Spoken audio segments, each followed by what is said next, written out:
बिस्मिल्लाहिर्रहमानिर्रहीम। खातिन हज़रात, मैं हूँ अख्तर अब्बास और आप सबको मेरा सलाम पहुँचे। हमारे दोस्त हैं, उनका नाम है फारूक भट्टी। एक ज़माने में ये फारूक इस्लाही के नाम से लिखा करते थे। उम्दा जवानी उनकी हमने देखी, बहुत क्रिएटिव और बहुत शरारती। पिछले दिनों मैंने उनसे टीवी स्टेशन से आते हुए उनको कॉल की और फिर मैंने गाड़ी पीटीवी के साथ दीवार के साथ रोक दी। फिर कितनी देर हम बात करते रहे। पुराने दोस्तों में और वो लोग जो हमारी ज़िंदगी में काबिल कदर होते हैं, उसमें कुछ ना कुछ तो ख़ास ज़रूर होता है। एक नया टीवी चैनल आ रहा है, स्पेशल उसका नाम है। इन दिनों उसके वो जनरल मैनेजर हैं। वैसे उनकी एक अपनी एजेंसी है जेल रोड पे और बहुत क्रिएटिव काम करते हैं। उन्होंने एक मज़ेदार बात बताई। वो कह रहे थे कि तुम वो काम कर रहे हो जो इनफैक्ट हमारे यहाँ कोई भी नहीं कर रहा, और तुम्हारी ख़ास बात ये है, ज़ाहिर है मुझसे उम्र में बड़े इसलिए मुझे वो तुम करके बात करते हैं।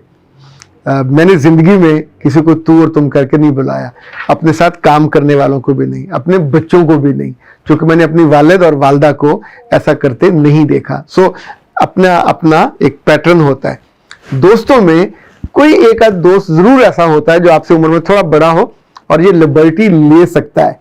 तो कुछ दोस्त ज़िंदगी में ऐसे रखने चाहिए जो कभी कभी आपको सुई चुभो सके, गुब्बारा फूल जाए तो उसमें से निकाल सके। उन्होंने बहुत सी बातें कही। उन्होंने कहा कि तुम्हारी जुबान में और तुम्हारी जो लफ्ज़ निकलते हैं और जो तुम्हारी आंखों से जो शुआएं निकलती हैं, ये दोनों एक जैसी होती हैं। तुम जब लड़कियों को बेटी कहते हो तो उन सेंसिटिव मौज़ूआत पे बात कर जाते हो, बिल्कुल ऐसे स्लिप हुए बिना कि अगले के दिल पे, उसके जहन पे, उसकी यादों में कोई बुरा असर मुरतब नहीं होता, और वहाँ रहनुमाई उसको मिल जाती है शर्मसार हुए बिना, जितलाए बिना, और तुम प्यार से वहां से निकल जाते हो। तो इनफैक्ट ये एक दिन में नहीं हुआ। मुझे याद है जब बिल्कुल मैं यूनिवर्सिटी से फारग होकर नए वक्त में, कितनी आपकी उस वक्त उम्र होती है, फूल का नया नया ज़माना था, लड़कियां बेशुमार आती थीं, पढ़ती थीं, लिखने वाली। तो मुझे याद है मैं उनको उस वक्त बेटी कह के बुलाता था, उनके सर पे शफकत से हाथ रखता था। और उसका नतीजा ये हुआ कि 13 साल और उसके बाद के इतने सारे सालों में भी कभी आपका स्कैंडल नहीं बनता, कभी आप डी ट्रैक नहीं होते। अच्छा, उनसे जो खास बात आपको मैं बताना चाह रहा हूं, उन्होंने कहा कि ये जो तुम लड़कियों को रहनुमाई देते हो और लड़कों को रहनुमाई देते हो, इनफैक्ट ये इतनी ज़रूरी होती है। सलीके से बात की हुई हो, तुमसे बात करके ऐसे लगता है जैसे दोस्तों से बात हो रही हो, और दोस्त भी वो जिसके साथ अपने दिल की आप बात कर लेते हैं। फिर उन्होंने कहा कि मेरी अपने वालिद से बहुत दोस्ती थी। उस लम्हे को वो याद कर रहे थे कि जब रोज़ाना सुबह अपने वालिद के साथ वो घर से फजर के लिए निकलते और बादशाही मॉस्क में जाके वो नमाज पढ़ते।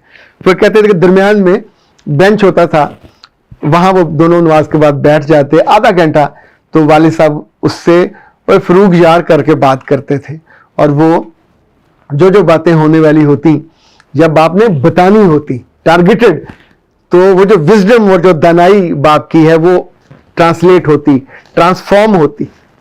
तो फारूक ने कहा कि मेरी उम्र 13 साल थी।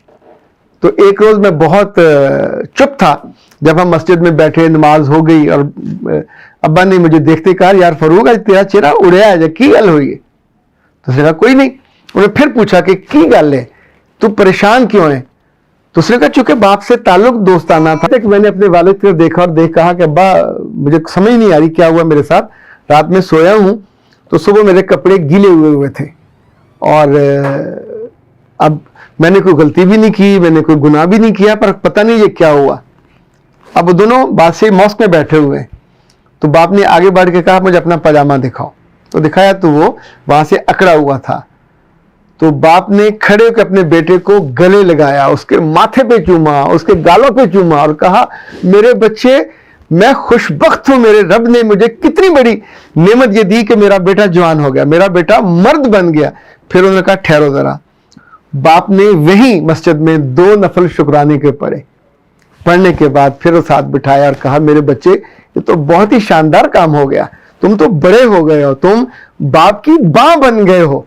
अब सोचिए कि जिस बात पे बेटा शर्मसार था, शर्मिंदा था कि पता नहीं मुझसे क्या गलती हो गई है, क्या गुनाह हो गया, जो रहनुमाई है जब दिल से होती है, रिश्ते से होती है, मोहब्बत से होती है, तो बाप ने उसको कहा कि ये कुदरत की तरफ से, रब की तरफ से पैगाम है कि तुम्हारा जिस्म एक मर्द के जिस्म में कन्वर्ट हो गया।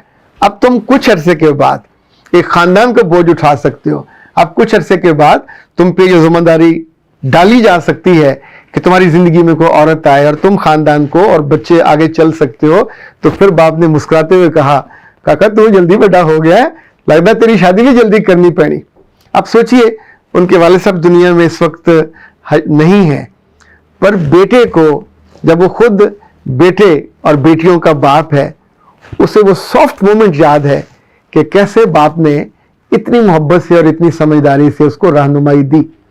जब हम रहनुमाई नहीं देते तो फिर लोग लड़कों के पास इधर उधर कहीं बात करते हैं और सुनने वाले अपनी अकल और अपनी हमाकत ज़दा यादों और याददाश्तों की बुनियाद पे ये करते हैं। ये मेरे पास इतनी बच्चियों के फोन आते हैं जिनकी शादी के बाद 2-2, 3-3, 4, 7-7 महीने गुजर जाते हैं और उन्होंने अपने मियाँ को टच नहीं करने दिया होता। आप सोचें उनकी जिंदगी कितनी ख्वार हो रही होती है। बाज मियाँ में पेशेंस होता है और बाज कहते हैं जहां से आई हो वहां दफा हो जाओ। बाज माएँ इंटरफेयर करती हैं और ऐसी बच्चियों से मैं पूछता हूं तुम्हें किस आमक ने यह रहनुमाई दी। बाज दफा सगी बहन, बाज दफा कोई दोस्त, बाज दफा कोई चची को ताई को खाला पेन से डरा डरा के उनको मार देती हैं। तो मैं उनसे फिर पूछता हूं उन बच्चियों से कि जिन्होंने तुम्हें डराया था उसने खुदकुशी कब की? तो कहती नहीं मरी तो नहीं है। तो क्या वो मर गई? मरी भी नहीं है। क्या करती है? किसी के 4 बच्चे हैं, किसी के 5 बच्चे हैं। आप सोचिए, खुद जिंदगी एंजॉय कर रही हैं, अपनी जिंदगी आगे बढ़ा रही हैं और जहां आपको रहनुमाई देनी थी, सिंसियर रहनुमाई, वहां आपने खौफ दिया, वहां आपने मिस गाइड किया, वहां आपने मिस लीड किया। इसी तौर पे जब बच्चियां बड़ी होती हैं 12-13 साल में, तो जब माँ को पता चले, जब बहन को पता चले, या घर में किसी बड़े को उनके डेज का आगाज होता है, तो उनको मुबारक दिया करें। ये बीमारी नहीं है, ये कोई बदकिस्मती का आगाज नहीं है, ये इस बात का लम्हा होता है कि उस बेटी पे और उस बेटे पे अल्लाह ने करम किया और उनकी जात को, उनके वजूद को इस काबिल मजबूत कर दिया कि अब उन पे अगले खानदान की जिम्मेदारी डाली जा सकती है। वो पूरे वजूद के साथ उस जिम्मेदारी को उठाने के काबिल हैं, या कुदरत ने उनको एक यूं समझे रिकमेंड कर दिया कि नो शी और ही इज कैपेबल, जिंदगी में आगे बढ़ सकते हैं। ये बड़ा होने की अलामत है। बड़े होने में जहां जिम्मेदारी है, बड़े होने में जहां खुशी है, बड़े होने में जहां एजाज है, तो बड़े होने के इस प्रोसेस में बड़ों को, अपने बच्चों को हेल्प करना चाहिए, दोस्त बन के उनके लिए प्रॉपर गाइड करना चाहिए। इस मौके पे लिटरली अगर मिठाई बांटनी पड़े तो बांटनी चाहिए, चाहे तफसील ना बताएं। उनको तोहफा देना चाहिए कि आपके घर में एक बड़े की आमद हुई है, उसके वजूद को कुदरत ने डिक्लेयर कर दिया। अब वो ग्रोन अप है, अब वो अडल्ट में शामिल हो रहा है, बच्चों से निकल के बालगों में शामिल हो रहा है। तो ये खुशी का मौका होता है। उस मौके पे उनको डराने, धमकाने, बेवकूफ बनाने या गलत गाइड करने का मतलब ये है कि आप उस कच्ची कलियों जैसी, स्लेटों जैसे जहन को आलूदा कर देते हैं और वो बेचारे फिर उस बुरी रहनुमाई के साथ कितने साल अपने जाया कर बैठते हैं जब तक उन्हें सही रहनुमाई नहीं मिलती। अख्तर अब्बास को दीजिए इजाजत। अस्सलाम।